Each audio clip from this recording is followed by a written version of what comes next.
Minnesota Vikings fans, welcome back to the Living in Loserville podcast, Purple People Eaters edition. I'm your host, Chris Carlson.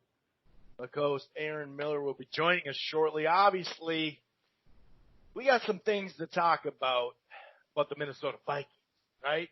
They got the fairly easy win, the 20-7 win over the Lions. It kind of felt like 30-something to 7. A couple of plays on offense that kept them from really putting their foot down, but 17-0 at half, they got the job done. So we're definitely going to look at the positives and negatives. Not a whole lot of negatives. I guess you could say maybe injury or, a couple items. Thielen still not being back, and we're hearing something about a scar tissue. He wants to get all the scar tissue out of the hand. I don't know. I think what we were talking about last week and the week before as far as should we be worried about Thielen, I think we're getting that answered here. But anyway, we definitely will break down this game. And then, of course, we got a big game on the road. No doubt about that. If you forgot, Hunter is still an animal. There's a couple other items that we'll get to when it comes to that in general. We saw the rotation of the cornerbacks. We'll talk about a variety of stuff like that. But, yeah, we got an interesting game on the road at the Chargers. And I'm just going to say at the Chargers because it's not in San Diego. Are they going to be L.A.? Are they going someplace else? Who the hell knows? But, anyway, it could be an interesting game. It could be an interesting game. I remember the Packers they looked bad there. And then, we figure – so we'll preview and predict that and really talk it through. But then we'll talk a little Gopher football at the end of the podcast. We figure if you're a Minnesota Vikings fan, there is a percentage of you that will at least be interested in a little Gopher talk. So we'll talk about the bowl game and whatnot. Won't be long at all. But before we get this thing started, though, if this is your first time listening to the Living in Loserville podcast, you can find it at blogtalkradio.com/Rope-A-Dope Radio. It streams live and archives there. But to listen to this show under the Rope-A-Dope Radio podcast, you can find it anywhere. Apple Podcasts, Player FM, Stitcher, Spreaker, TuneIn, all sorts of places. We're also a part of the Grueling Truth Sports Podcast Network, which can be found everywhere, including iHeartRadio. In fact, with your Siri or Alexa, you can use Spotify or TuneIn to find the shows. While you're at it, why don't you head on over to thegruelingtruth.net. It's football, it's basketball, it's boxing, it's everything in between. They got a great sponsor over there, betnow.eu, promo code TGT as in the Grueling Truth.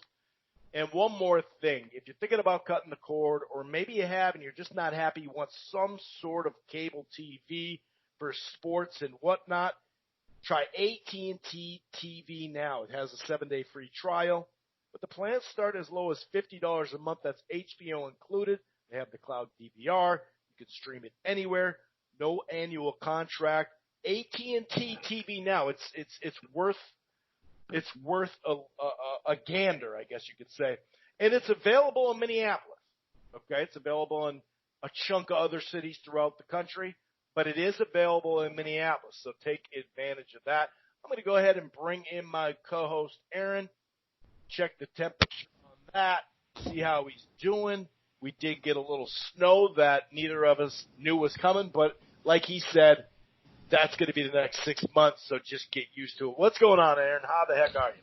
I'm well, man, just buried in the winter, getting ready to deal with the next 6 months, like you said, and getting hit by some snow today, and it'll just keep coming for a while. The temperature hasn't been too bad, but, snow just keeps piling up. And the game we kind of thought we would see just kind of unfolded with the Lions, and everything was. I thought the offense could have moved a little bit better, but the defense played a lot better, and I guess maybe Rhodes being out had something to do with that. And now we don't know what the deal is with him because I think he hurt his ankle or something. But real too. It wasn't after getting beat, so this is a real injury. Right, yeah. And Cook came back. That was good to see. Got to see a little bit more Madison, and then we got the Thielen mystery to worry about. So, they started off that game pretty well, came out quick, got up 7 points, and then he just kind of bogged down a little bit in that first half. Yeah, you're right. We had a 10-play drive that we didn't take advantage of. In the second half, we had a couple of drives that were short, or we would get a penalty or whatever. We didn't quite stick it to them as much as we could in that game. The 20-7, although it was never in, like I said, 17-0. At half, it was never really at risk or whatever. But we got the job done, no doubt about it. I mean, right from the start, we had 2 knockdown passes at the line of scrimmage. And, oh, by the way, a reminder that Danielle Hunter's a pretty good player. Before we even break down any of this stuff, because we were early and often with the run and the play action, which I liked a lot. And you could tell they're playing for the deep ball most of the game. But this freaking Hunter dude, like every couple of sacks, it's like he's the youngest to hit 50. He's the youngest at that. He's the youngest at that. This freaking guy, and remember these stats. He came off the bench the first couple of years on third down, guys.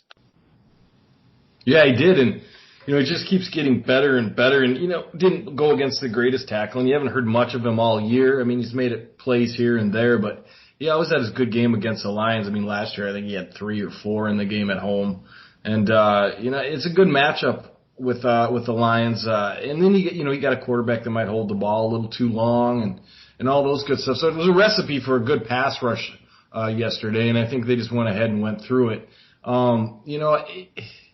You're right. Like, he didn't play much those first 2 seasons. So we're looking at, 3 seasons and getting 50 sacks around that in those 3 seasons? That's pretty impressive. He is, man. This guy, and he wasn't some high, draft pick or whatever, but the only thing I have to complain about him is his celebration, because I'm a little afraid of an injury there. I know I'm not trying to be the dad. I'm not trying to say get off my lawn. I just I just massaged it. I don't want to, nothing like that. But I'm a little afraid that damn karate kick, which is funny and awesome and all that, especially when everybody joins in on it. But damn, dude, he could hurt himself. I'm just saying. Well, yeah. Not hyperextended knee.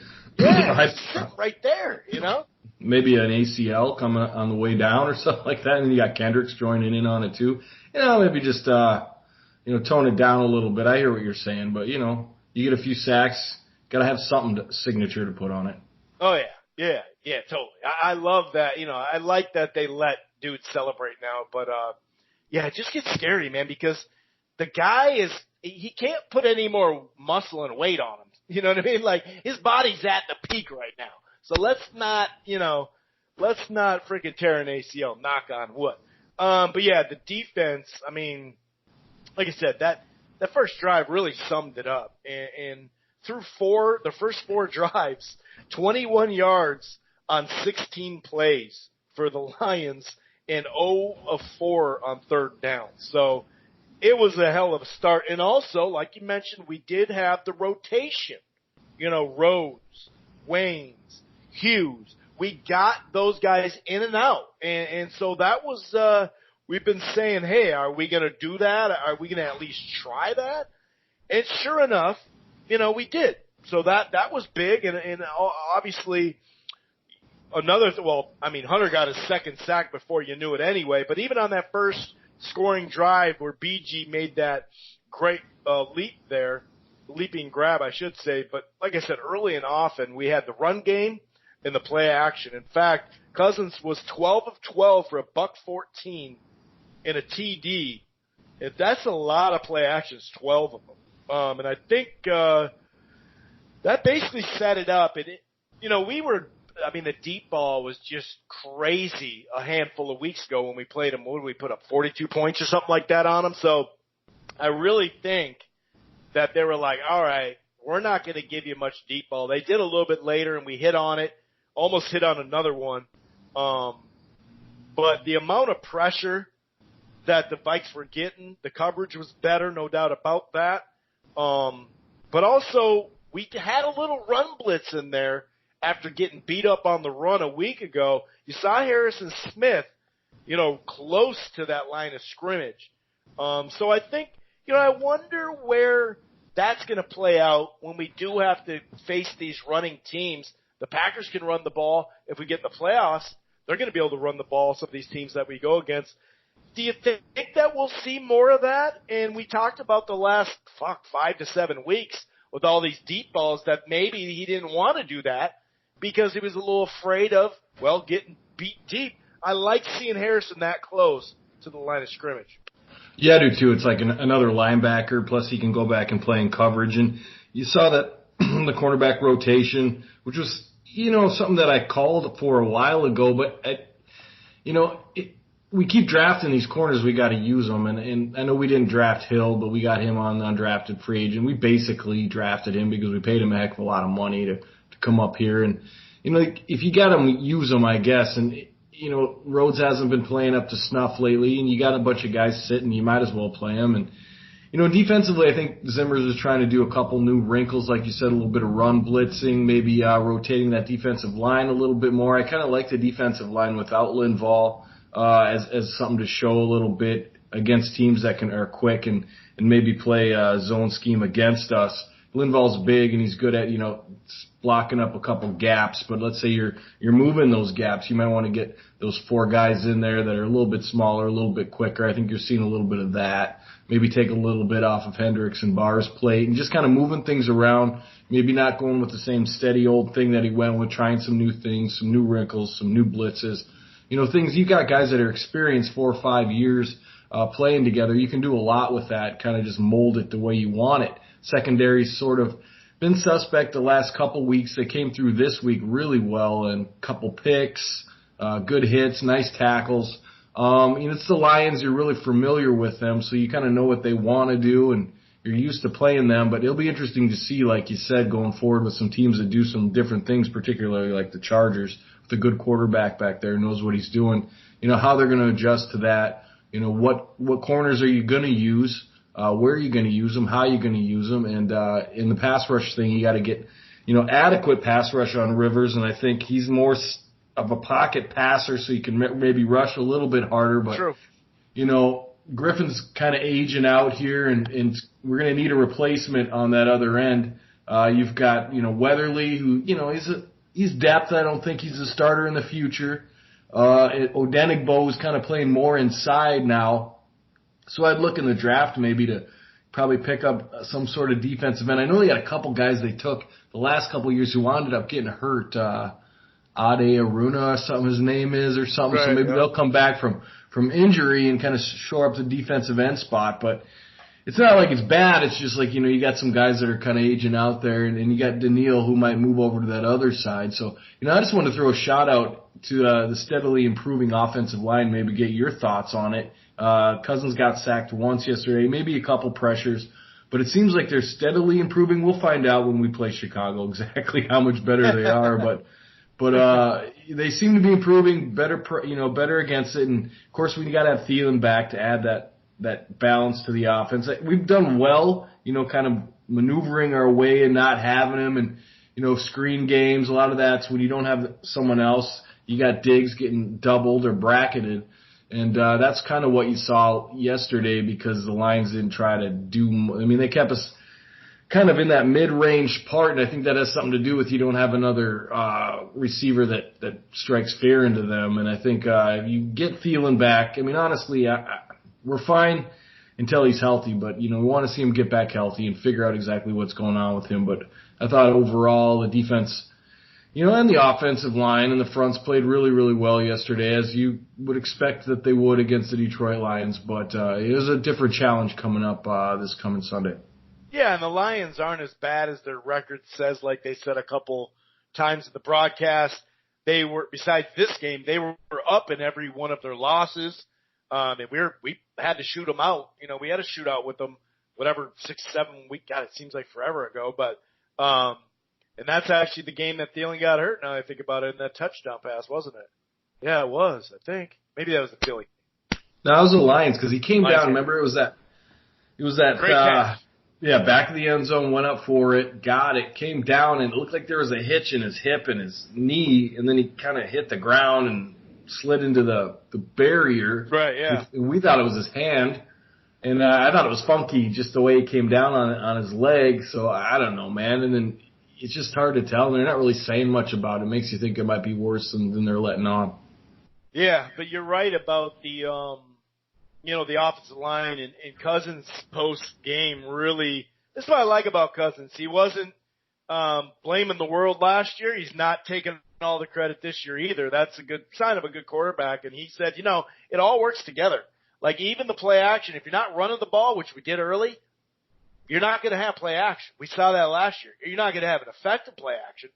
And the fact that he can roll out, we've seen this so many times this year, the roll out to the left and still swing it over, and just a couple of these passes that near the sidelines, it's like only the receiver can get it, and he's just darting it in there. So you're right, that offensive line is really coming along. I'm just so happy about it. I really am. And the young guys are going to be good for a while. And it'll be interesting to see what we do with this left side.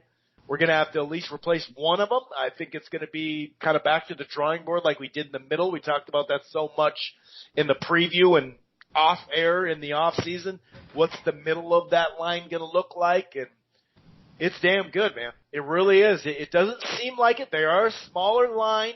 That's probably why guys like the dude in the middle, a couple of those guys in the middle, for the frickin' Bears destroy us. That's going to play into it. But I think once they craft their technique all the way, especially the right tackle in the center because they're still young, in strength, they'll put on strength. So I'm right there with you, dude. And I love the pieces are in place for this offense for a long, long time. And that's why we talked about last week.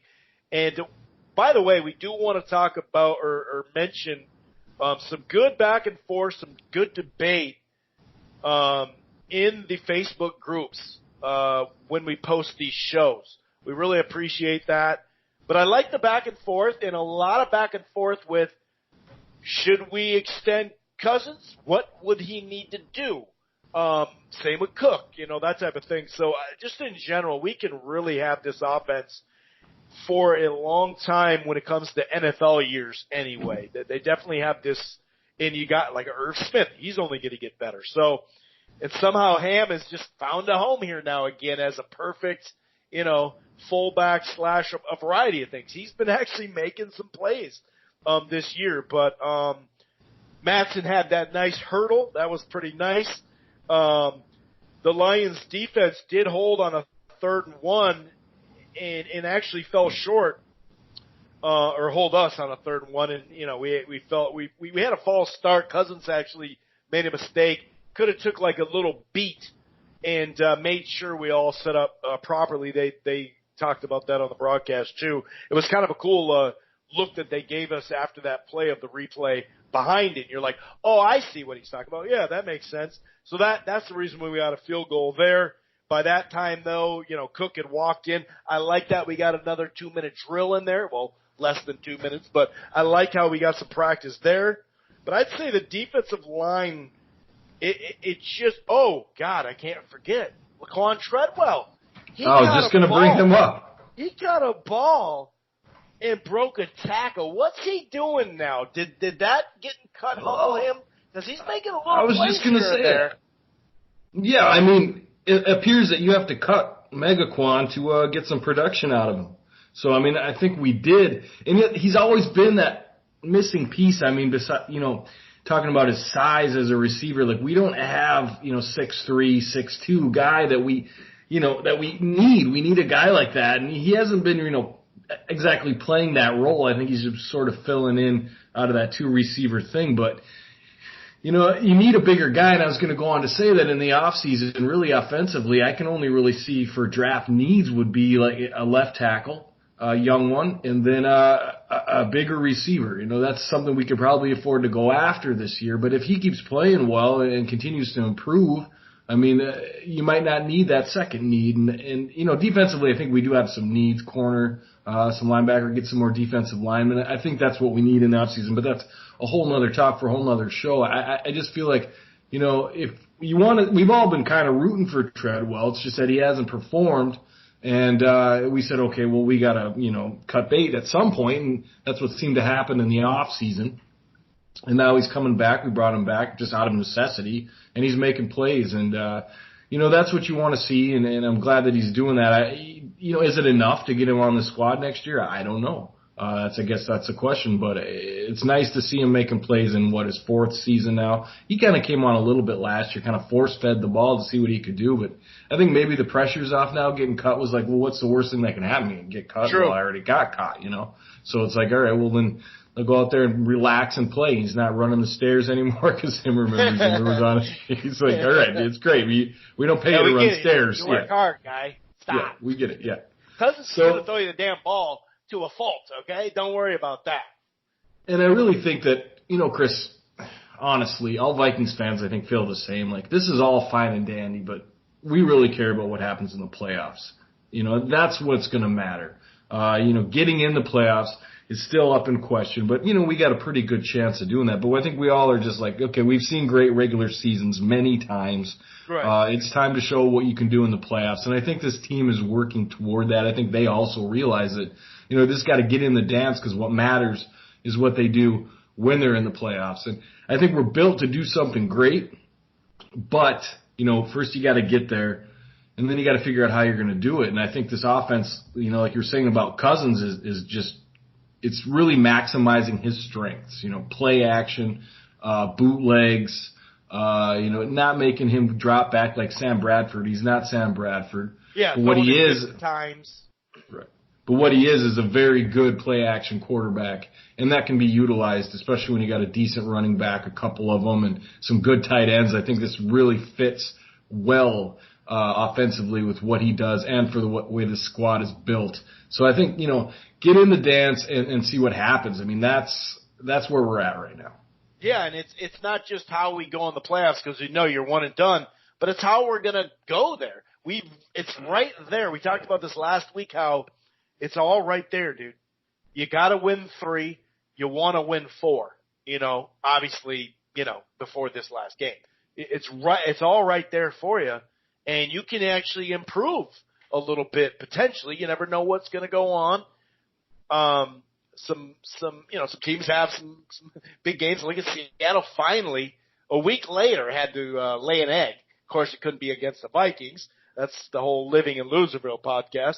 But you're right. It's like, can we mount it all together? And is this the time where we actually are peaking at the right time? Because even in that 13-3 season, that a lot of people, nationally, some people were either all on board or they saw that it was kind of a lighter schedule. So it's kind of mixed of that. But either way, our offense, the last chunk of that year, people don't remember it because they just remember 13-3, but it started to falter minorly. And it just wasn't as strong as it had been. I just think the whole peak down the stretch, like you said, it really matters how we play. It's nice to have a 9-4. It's great to have a 9-4 record, but we really got to finish strong. And then you got to have a W in the frickin' playoffs. You can't just one and done and then, okay, where we're at, sweet, we got to 11-5, or shit, even 12-4, right? Then all of a sudden, you lose right away. But back to the game, just wrapping it up real quick. Cousins was sharp, 24 of 30. Didn't have to do a ton. I liked how they put in Matson to make sure Cook isn't overused when he's trying to get, with this, get rid of this injury or try to baby it a little bit. Gave Boone 5 carries down the stretch too. So overall, still went for $120, 39 carries and whatnot. But I did like how they mixed Matson in more than they have, because why not, dude? You might as well not hurt Cook, and let, just less hits in general. And also the second half was basically like a punt game for a while, kind of back and forth. We did, like we mentioned a couple times, we did leave some plays on the field. Otherwise, I think it would have been even more of it was a dominant win, but the scoreboard, like we said, the scoreboard doesn't really fucking tell everything. But Pat, we got the ball around to 11 receivers, and it was between the running back. There was a point in time, this is when he was at 9 receivers. I took a little photo of this. The wide receivers, 4 of 5 in a touch. The tight ends, 5 of 5. the running backs 4-4. And when you have Cook, he just caught, I think he may have caught another ball, but he just got to 50 catches too.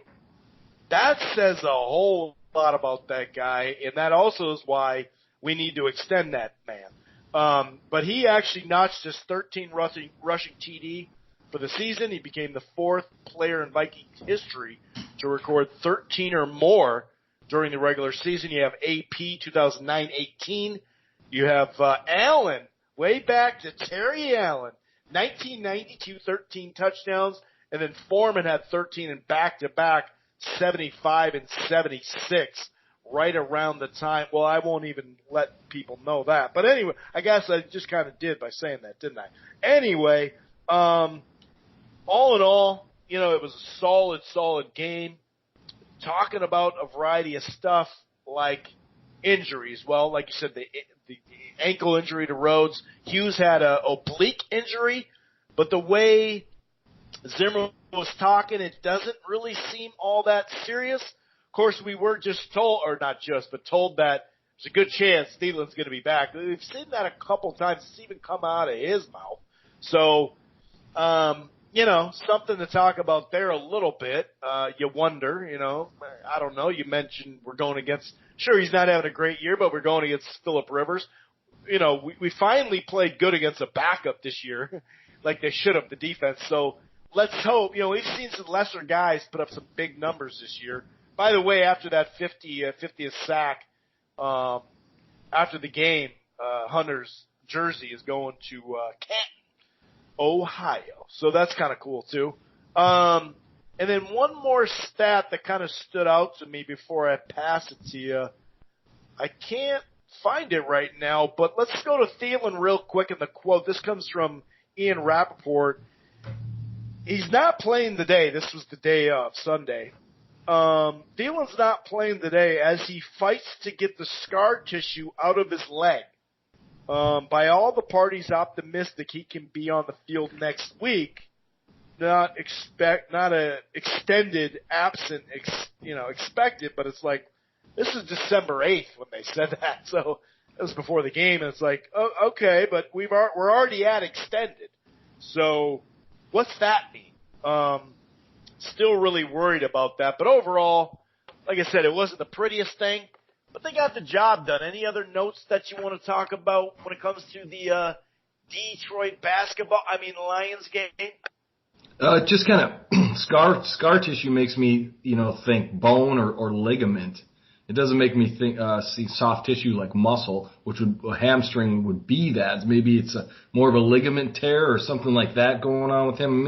I'm just spitballing here, but when you talk about scar tissue, we're not talking bone bruise, are we? Bone bruise, no. Maybe some sort of ligament. Bone bruise from the Timberwolves, Covington. Yeah, I just want, hold him out until he's healthy. I mean, that's the bottom line here. We can live without him, but it's so much better with him, and I'd rather have him healthy and not worry about another injury or him exacerbating this one going forward. So just, get him healthy and then get him back. And now here we are, college football's wrapping up and we're getting into the cold months and nothing left but the bowls as far as that's concerned. So now we're into the last 4 weeks of the season, the stretch run, dog days of the season, and we got, the Packers on the ticket, the Bears, the Chargers. Got one other game. Who else is that? Somebody else. The Pack attack. The Pack, yeah. So, it's got some tough games in there. Bears are always tough. Packers are going to be tough no matter when you play them. So you want to grab this Charger game, and Rivers hasn't been playing well, but he's still Phillip Rivers, and he knows where to put the ball. He's got a few good receivers, decent running back. Defensively, they're not as strong.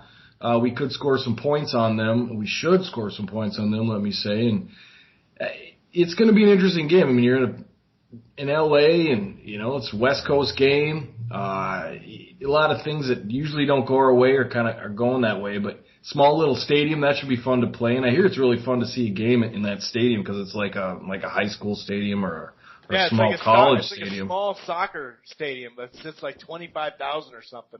It would be phenomenal to go to a game there.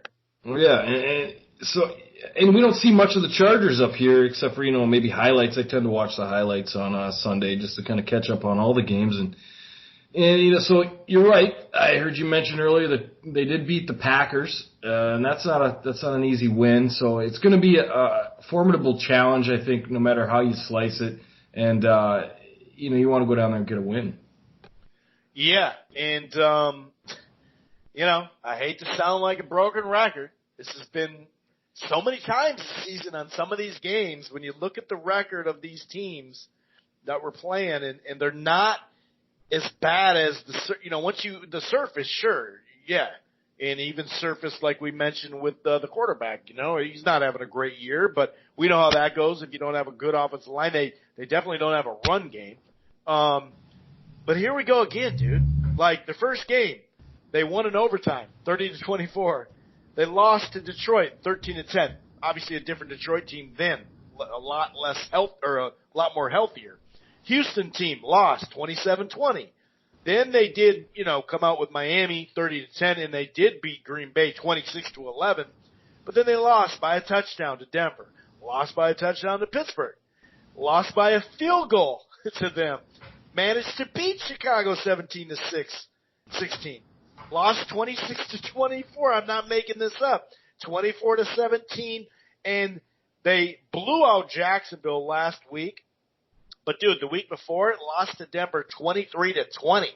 Like, they're in tight games. They're not a bad team, so much so that Vegas has us only a 2.5-point favorite on the road. The over-under is 45. So that's telling you something.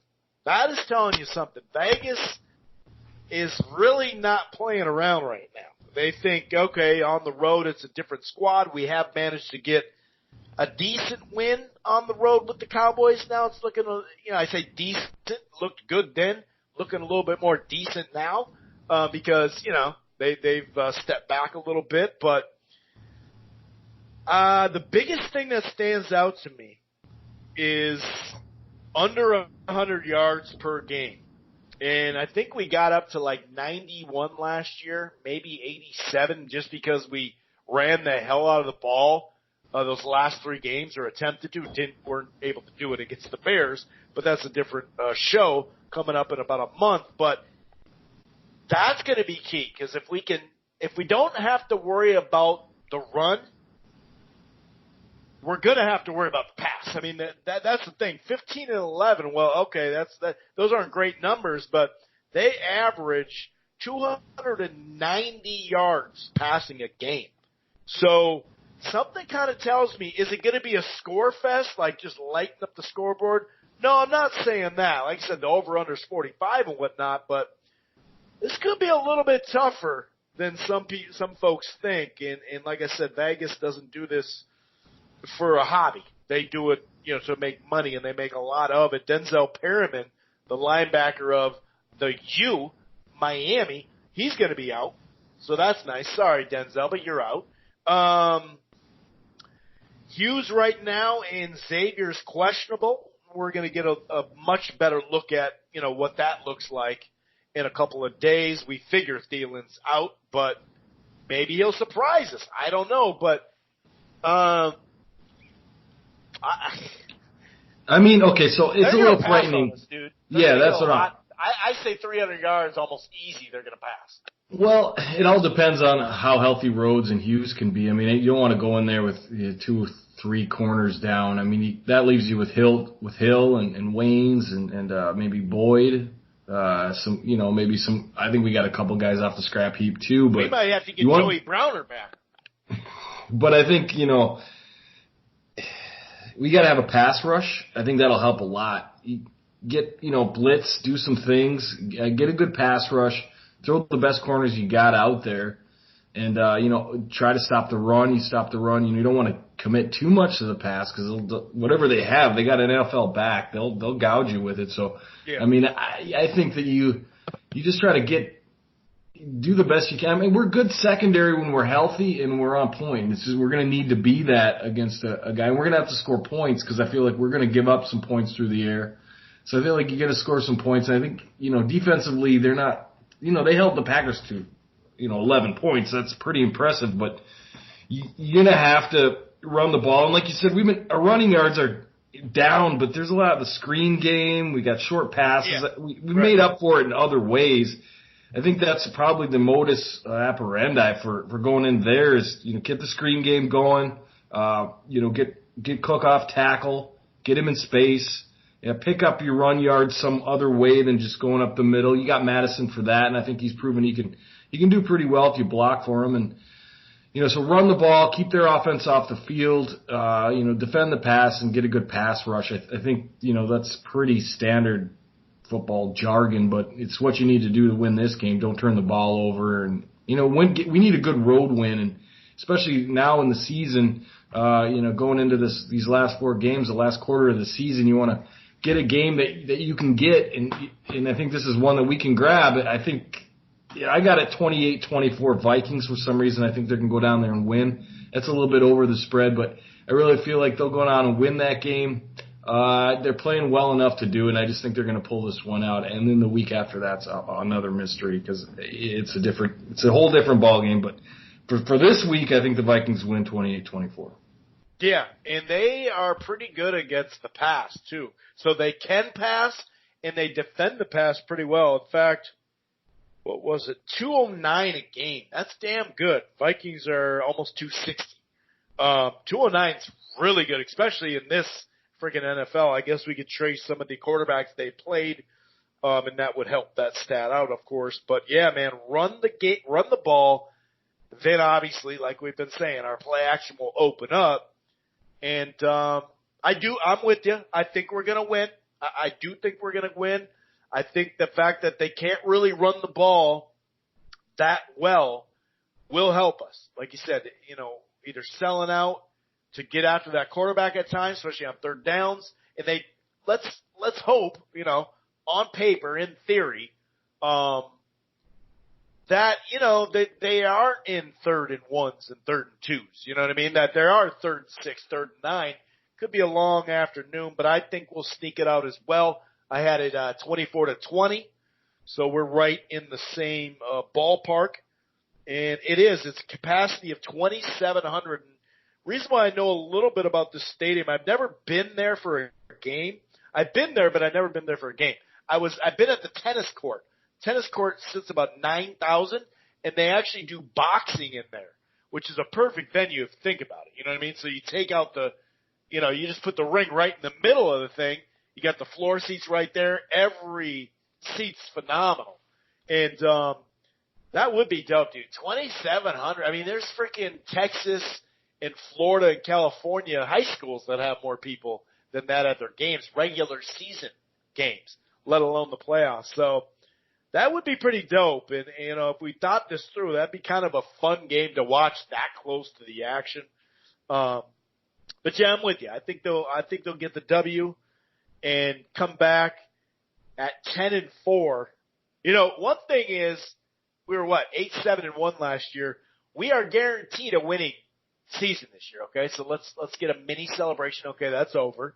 But yeah, I'm with you. I think they'll get the W. I really feel confident that they'll get the W. It may be ugly, it may not be the prettiest thing, but we've won plenty in the past and then come up short. So I'd rather just I kind of feel like, I don't want to say it. I'm not going to jinx it.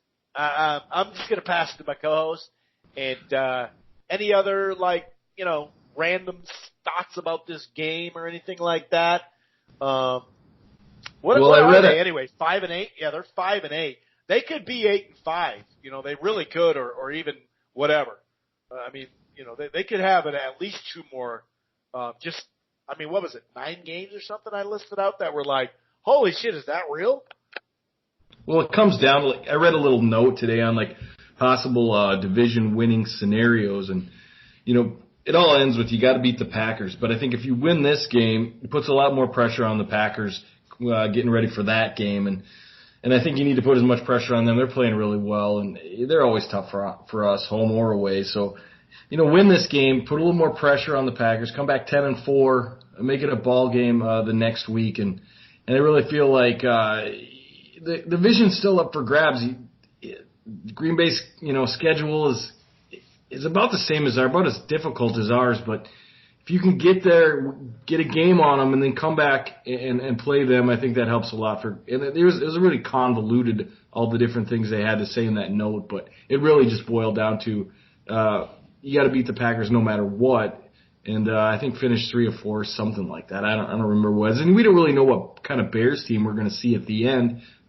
With the season they're having, they could mail in that last game, or they could really come out fighting. It's hard to tell how they're going to be at that last week of the season. So get this game because I think it's available, to win. And every win's going to count coming down the stretch. So I think, if you can win this game, go win it and get ready to face your division foes. Right. Yeah, that's a good call. And we don't know what Chicago team that is, but let's hope it's not the team we've seen the last couple of weeks because they're starting to put it together. And they have a home game, or no, I'm sorry. They're on the road at Green Bay. And obviously we need Green Bay to lose that game so we can catch up to them. So it does come down to that game or whatever. And then they have Detroit on the other end, which won't have Stanford, probably the same team we just played. Maybe, who knows? Maybe there's, more injuries because it seemed like there's about 8 dudes that dropped in that game. You know what I mean? When we were playing them. But you're right. I mean, who knows what that Chicago's is going to look like? But damn, dude, getting the division is going to be tough. I mean, if they beat Chicago, Green Bay, then we probably won't get it, or we won't get it. But if they don't, then it's there to be taken. And we got to take that thing because you look at the Rams right now. They got a big win. They're 8-5. We're talking. I mean, that they're creeping up. Now that they have the 6th spot now. Okay, 1, 2, 3, 4, 5, 6 just off record. So that they have the 6th spot. Chicago is 7-6 with the Packer game, like I said. So we're sitting at 9-4. We're 2 games on Chicago, so we should be good there. But the Rams are creeping up too, so we can't go and lose to the Chargers. I guess long story short. So is the division still there potentially, but it would have to come. Once Green Bay beats them, they'd be 4-0 in the division. And that would be a wrap for us, because we're 2-2. It wouldn't matter, I don't think, at that point, because they would have that. Well, no, they wouldn't. They'd still have to beat Detroit. So I guess it's still there. But like you said, bottom line, let's just win these 3 out. Let's just do it, because that'd be 4 in a row. You come in hot. How many teams have we seen get that wild card and then go further than they should? And like you said, we've seen the first seeds and the second seeds and the bye weeks, and how'd that work out for us? Yeah, and, looking at the projected playoff teams, they're all tough teams. I mean, even wild cards. You might end up with Seattle as a wild card. None of this is going to be easy in the playoffs this year. There's no AFC with bad divisions in it. I mean, the NFC's got good teams in the divisions that are winning. The Niners look tough. I think it'd be nice to draw them somehow. I think we match up well against them, but they're probably going to win that division. Had a shootout with the Saints, which was a heck of a game. And so you get the Hawks, the Saints, the Niners. I'm probably missing a couple others that are just quality football teams. It's going to be an interesting playoff season for the NFC this season. That is for sure. No doubt about it. It's going to come all the way down the wire like it generally does. So let's get that victory. Okay, so that about wraps up the Vikings talk. We got a handful of minutes here. We can talk a little Gopher football like we have. Obviously, there's no recap to be had, but it's funny because you can make an argument the Gophers have the toughest. Well, they do. I mean, I guess you could say Michigan and Alabama, but then again, Auburn just beat Alabama. So who's better? I don't know. They're about even. People are going to look at that 9-3 and go, I mean, they got 3 losses. Dude. We can beat them. I'm not saying we can't beat Auburn, the Gophers, but let's just make this 100% clear for the folks that don't know. This is our toughest opponent of the year. I'm not going to say that's not close, but it's our toughest. It's the toughest opponent, no doubt about it. They got a solid defense. They have a young quarterback, which helps us. You know, he makes plays with his feet. He has been clutch down the stretch in games if he's put in that position, but they just have struggled offensively. And considering their coach, Gus Manzone, he was known for offense. And that dude, the last chunk of years, just had that puppy going. And this year, a true freshman. In fact, Nix was the guy who actually his dad was a stud coordinator there in the 80s, or in the late 90s, or early 90s. I don't know how long he was there, but he's a play caller. And, you know, Nix was the ball boy, that type of thing. So he's kind of like, hey, he's our Auburn quarterback regardless. And he's a true freshman. So he's taking his licks.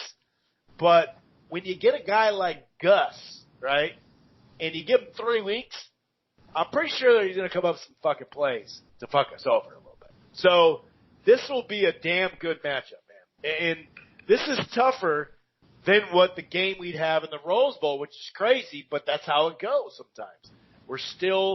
We got that January 1 game. It's a big game.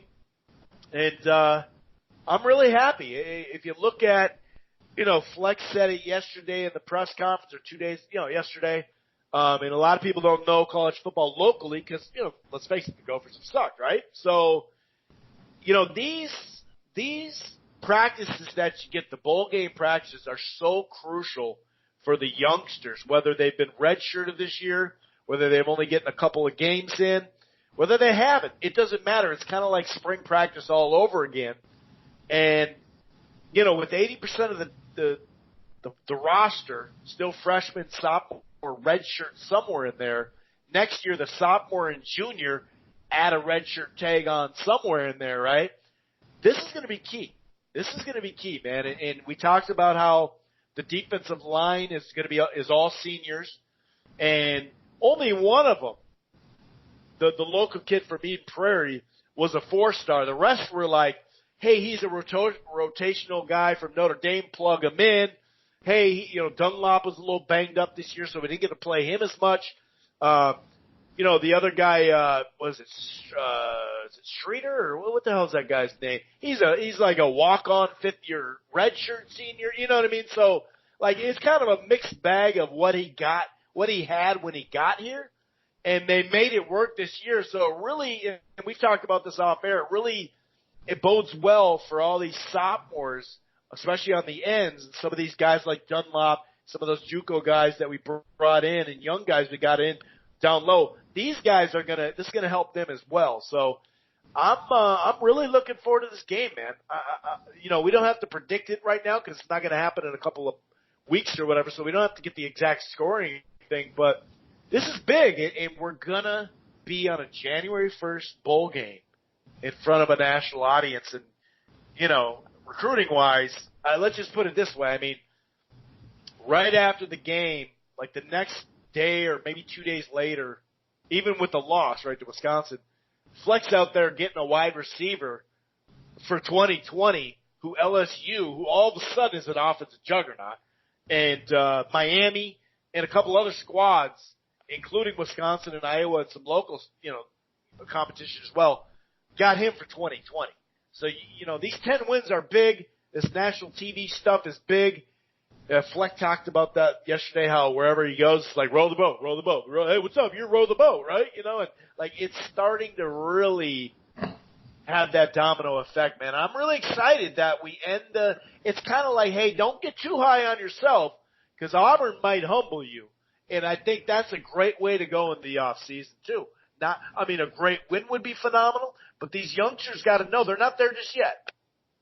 Yeah, a lot of good points there. I couldn't agree more, but I really see it as like a barometer for where this program is actually at. Go against an upper tier, I guess, this year, SEC club, and just kind of see where you are. I mean, win or lose, it's a bowl game. You just don't get blown out. You just want to show well and kind of see where you're at as far as making that next right step. I mean, you're right about the youngness of this team, which is now starting to, with this coming season, transfer into a bit of more upperclassmen, and with good classes behind them now to see what a bowl game looks like and how to prepare and all that great stuff. And all matchups aside, I don't think we match up real well with them, but I think we can play. Defensive is kind of a bit of a question for me, just because you're right about Gus and his offenses, and our defenses.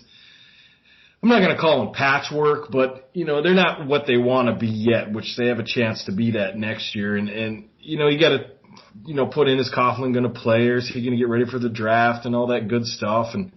But I really feel like this is a great next step, because you're going to see, okay, now we're going to face some national competition, some good competition that's unquestionable outside the conference, to kind of gauge and see, okay, where are we at? We're 10 points down, to an Auburn team. We lose by 10 points. Okay. Auburn's, upper part of the SEC. Okay, so we can sort of judge, okay, well, this is what we need to improve on. This is what these teams are doing better than us. What do we got to have? And recruiting's going to be there, I think, with Fleck. For as long as he's here, I think he's going to be a good recruiter. I think that's the basis of a good college football program. And I really feel like, win or lose against Auburn, of course, it'd be nice to win. It'd be fantastic to win. But I don't really think that's the biggest thing you're going to take out of this bowl matchup. I think you're going to take maybe a sneak peek of next year.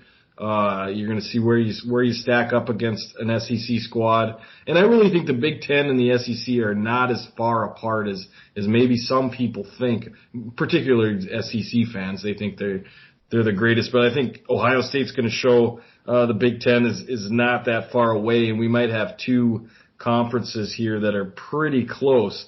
So it'd be nice to see, what it looks like to go down and play an Auburn team. And I really like the matchup for that reason. It's better than, I think, playing an Oregon team, which you played a lot. And the Pac-12 is good, but I don't know if they're quite where the Big Ten and the SEC are. They are with skill positions and speed. They're fast out there, but I don't know about, like you said the other week, about the meat and potatoes. And I think really this is what this squad needs, and is just the meat and potatoes. You need your fronts, your offensive line, your defensive line, your linebackers, your ends. Need to come up a grade to compete against teams like Ohio State or Michigan even in the conference. And we're going to see where we're at against Auburn, and it'll be an interesting game to watch for that reason.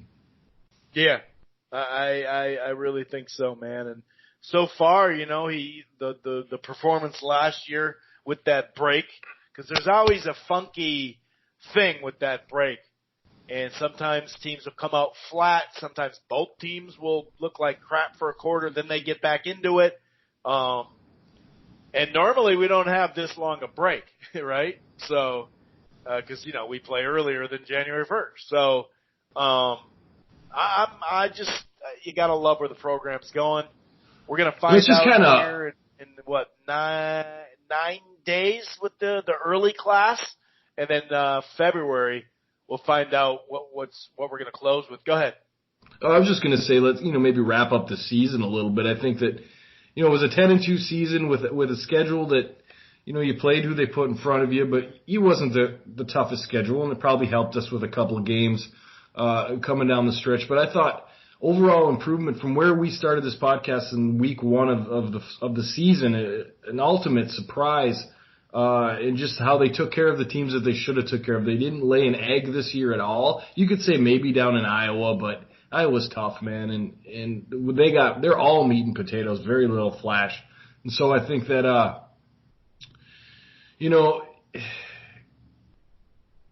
you want to say we got there a little early, but the schedule helped with that.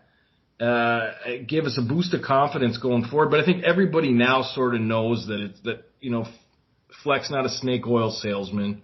He's building this program. Everything he said he was going to do, he's done. He's got depth now with recruiting classes. He said he was going to do that.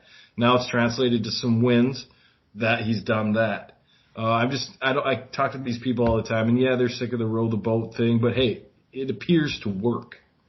And if it works and it keeps the kids out of trouble and gets some good grades and helps you win on the football field, I really got nothing bad to say about Fleck and how he's done this thing. And it's not just him. I mean, the players are improving. The players are, you start to look. I think defensively we didn't quite look like a Big Ten team. I think we did a lot of smoke and mirrors defensively this year. I think that goes away next year. And I think you start to see this young defensive line with the last year's recruits come up and make the stamp on the program. We're going to lose some guys, but they're going to be filled in by some high 3, maybe 4-star guys on the defensive line. And we just got to continue to get those guys every year and maybe improve and get some of the best out there, at least projected to be the best.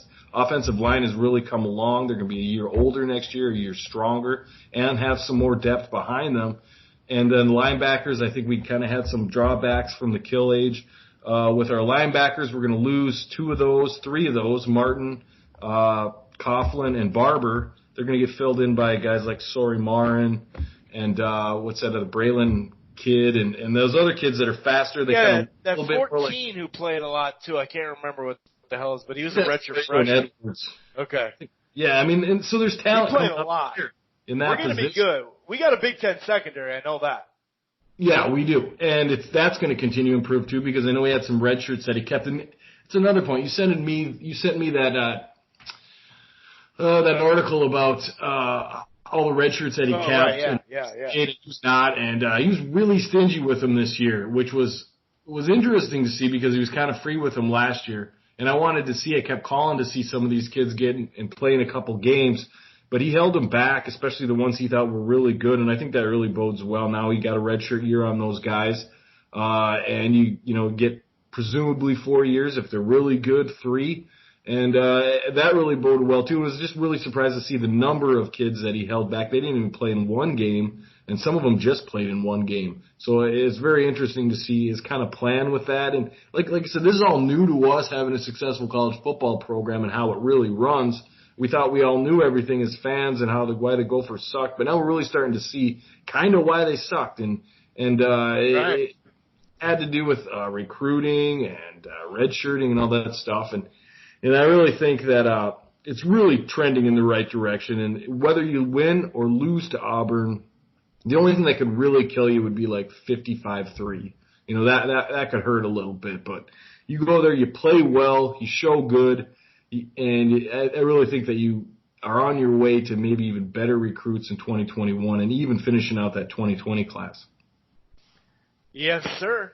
Yes, sir. No doubt about it. Like I said, I think we'll be I think we'll be okay at linebacker, but I am interested to see because some of those guys are JUCOs too. So you're talking about players in their 4th and 5th year the next 2 years just on college campus in general, which, equates to strength.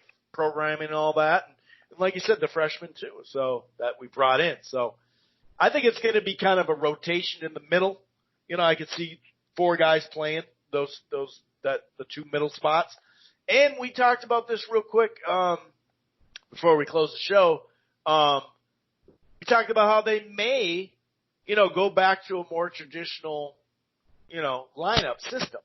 So that'll probably help as well. It feels like on the surface we're losing 3 senior linebackers, but we know really we only played 2 linebackers, kinda, and then we had the Coughlin, kind of that special position that they came up with. So, man, we saw 14. God, I can't remember his damn name. Edwards, you said? I think his name's Braylon Oliver. I think I got it wrong. There it is. That's exactly it. There you go. Oliver. Thank you. Oliver was in the game a lot. Yeah, and once it still started. So we're going to be fine there. Yeah, and then you go to the offensive side of the ball. We've seen the backs we're going to have next year. We know they can play. We've seen the receivers next year. We know they can play. I think you move Ottman Bell up to that second one. And then you got guys that are coming in, that we haven't seen yet that'll come in and play. And then, the offensive line is pretty solid. Quarterback's going to be pretty solid. It'll be interesting to see if Annexstad's going to compete next year, possibly transfer. You got hate to say it, but the pieces are in place, and it's good to see. It's going to make it exciting going into next season, and it'll be a lot of hype around here, I think, for the football season, like we've never seen. Especially if they can beat Iowa in September. If they beat Iowa in September, that Wisconsin game is going to feel like that last game, that hype, Anything else that you want to touch upon before we get the hell on out of here, sir? I can't think of anything, man. Let's wrap it up. All righty. Appreciate it as always for listening to the Living in Loserville podcast. Of course, the Purple People Eaters edition. We'll be back next week. Let's go get that W, Vikings. Peace out. Have a good week.